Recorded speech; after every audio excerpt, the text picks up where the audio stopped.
Hello friends, সর্বাণীর রান্নাঘরে সবাইকে স্বাগত জানাই। আমার আজকের রেসিপি কাঁঠাল দানার সুস্বাদু চপ।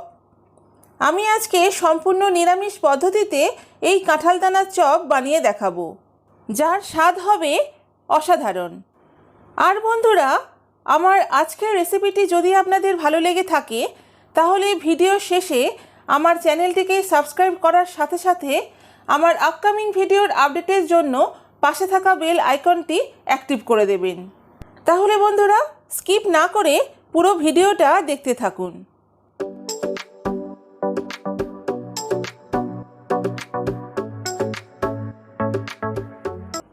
বন্ধুরা, কাঁঠাল দানা চপের জন্য আমি নিয়েছি আগে থেকে সিদ্ধ করে রাখা 3টে খোসা সমেত আলু আর 200 গ্রাম মতো কাঁঠাল দানা, যেটা আমি প্রেসার কুকারে সিদ্ধ করে জল ঝরিয়ে রেখেছি।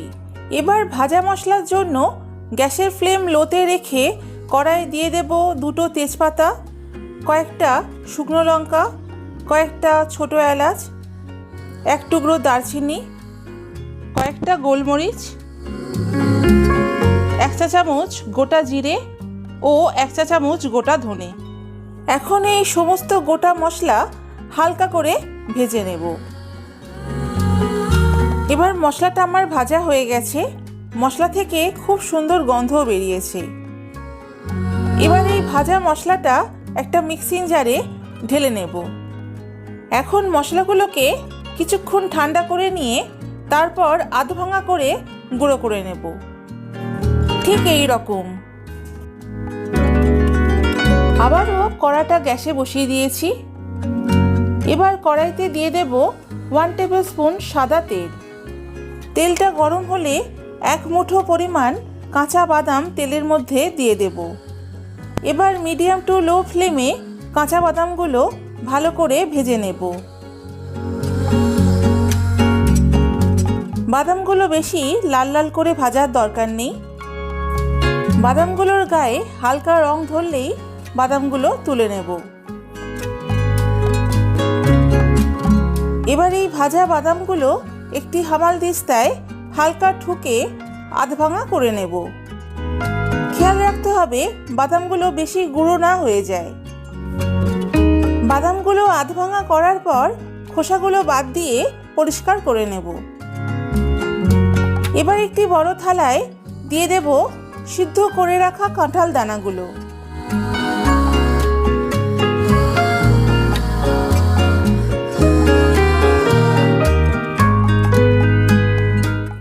এবার এই কাঁঠাল দানাগুলোকে একটা ফ্ল্যাট বাটির সাহায্যে ম্যাশ করে নেব।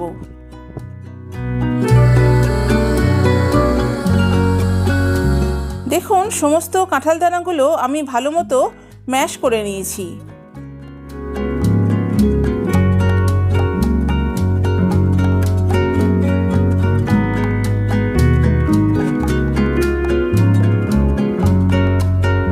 এবার এক এক করে আগে থেকে সিদ্ধ করে রাখা আলুগুলো খোসা ছাড়িয়ে হাত দিয়ে চটকে এর মধ্যে দিয়ে ভালো করে মিশিয়ে নেব।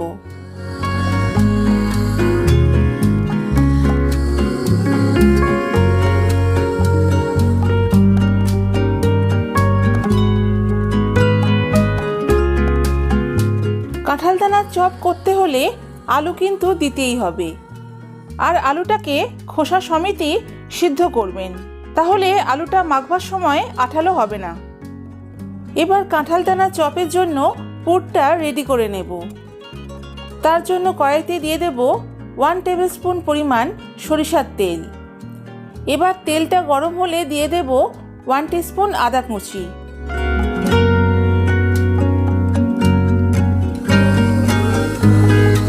আদাটা একটু ভাজা ভাজা হলে দিয়ে দেব কয়েকটা কাঁচা লঙ্কা কুচি। আবারও একটু নাড়াচাড়া করে দিয়ে দেব একটা মিডিয়াম সাইজের টমেটো কুচি। নিরামিষ চপ করলে একটু টমেটো দিলে খেতে খুবই ভালো লাগে। এবার টমেটোটাকে নরম করার জন্য দিয়ে দেব সামান্য নুন। এবার মিডিয়াম টু লো ফ্লেমে যতক্ষণ না টমেটোটা নরম হয় ততক্ষণ নাড়াচাড়া করতে হবে।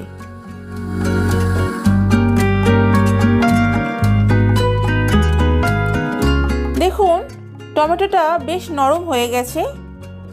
এই সময় দিয়ে দেব ম্যাশ করে রাখা আলু ও কাঁঠালদানা মাখা।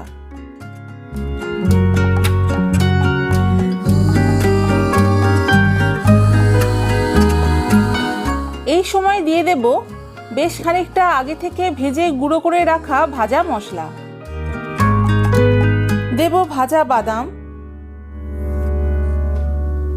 স্বাদ অনুযায়ী নুন, 1 টিস্পুন হলুদ গুঁড়ো, 1 টিস্পুন কাশ্মীরি লঙ্কার গুঁড়ো ও কুচনো ধনেপাতা। এবার সমস্ত উপকরণগুলোকে ভালো করে একসঙ্গে মিশিয়ে নিতে হবে। যতক্ষণ না পুরটা কড়ার তলা ছেড়ে আসছে ততক্ষণ নাড়াচাড়া করতে হবে। আমি এখানে কাশ্মীরি লঙ্কার গুঁড়ো ব্যবহার করেছি শুধুমাত্র কালারের জন্য, আপনারা চাইলে নাও দিতে পারেন। দেখুন আমার পুরটা রেডি হয়ে গেছে, কড়ার তলা ছেড়েও দিয়েছে। এবার গ্যাসের ফ্লেম অফ করে পুরটা ঠান্ডা করে নেব।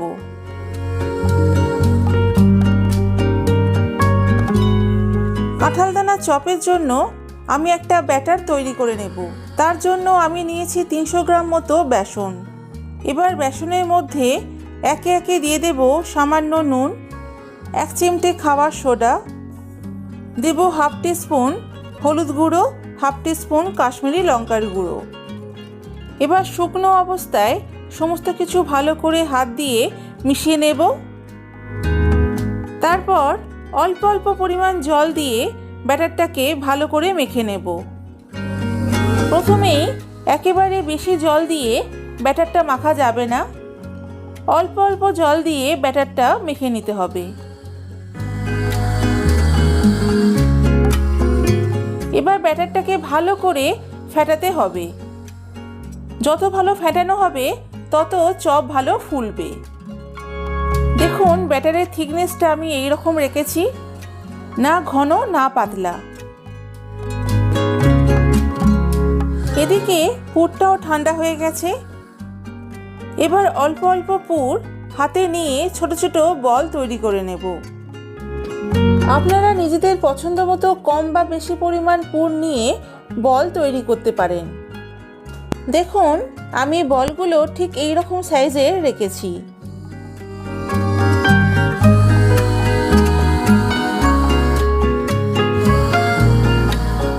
আমার চপের জন্য সবকটা বল তৈরি হয়ে গেছে। বন্ধুরা, আমি এখানে একটা সেলোফিন পেপার নিয়েছি। আপনাদের কাছে যদি সেলোফিন পেপার না থাকে তাহলে যে কোনো পরিষ্কার প্যাকেট ব্যবহার করতে পারেন।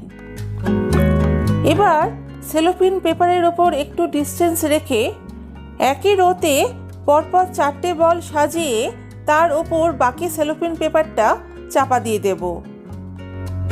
এবার খুব হালকা হাতে একটা ফ্ল্যাট ছোট বাটির সাহায্যে চপের পুরের বলগুলোকে ফ্ল্যাট করে নেব, যাতে পুরগুলো ভেঙে না যায়।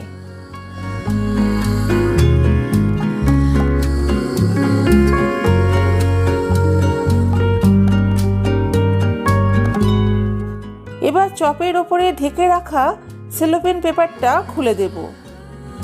এইভাবে করলে পুর যেমন হাতে লেগে যায় না, তেমন চপের পুরগুলো ভেঙেও যায় না।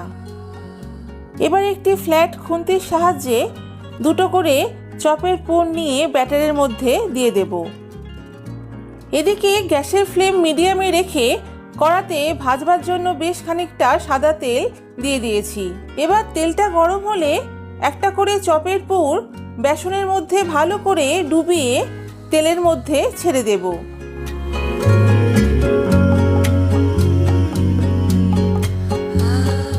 তেলের মধ্যে একই সঙ্গে অনেকগুলো করে চপ ভাজবেন না, 3টে থেকে 4টে করে চপ ভাজতে হবে, তা না হলে একটার গায়ে আর একটা লেগে যাবে।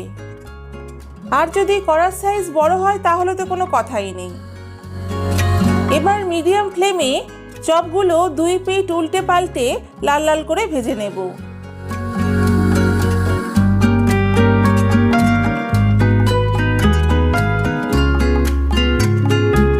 দেখুন আমার ফার্স্ট রাউন্ডের চপ ভাজা হয়ে গেছে।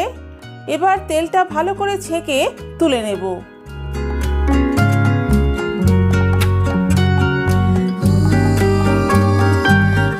এবার একইভাবে বাকি চপগুলো বেসনের মধ্যে ভালো করে ডুবিয়ে তেলের মধ্যে ছেড়ে দেব।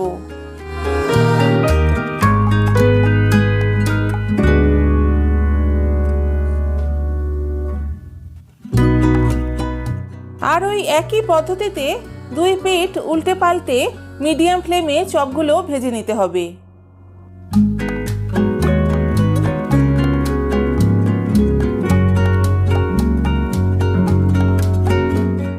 বাকি চপগুলো আমার ভাজা হয়ে গেছে, এবার তুলে নেব।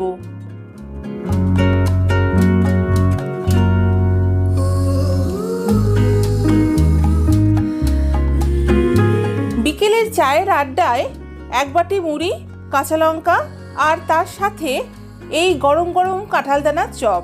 বাড়িতে অবশ্যই একবার এইভাবে ট্রাই করে দেখবেন, আশা করি ভালো লাগবে। আর কেমন লাগলো তা আমাকে কমেন্টে অবশ্যই জানাবেন। তাহলে আজকের মতো এইটুকু, আবার হাজির হব নতুন আরও একটা রেসিপি নিয়ে। আপনারা সবাই ভালো থাকবেন, সুস্থ থাকবেন। Keep smiling and take care all of you. Tata.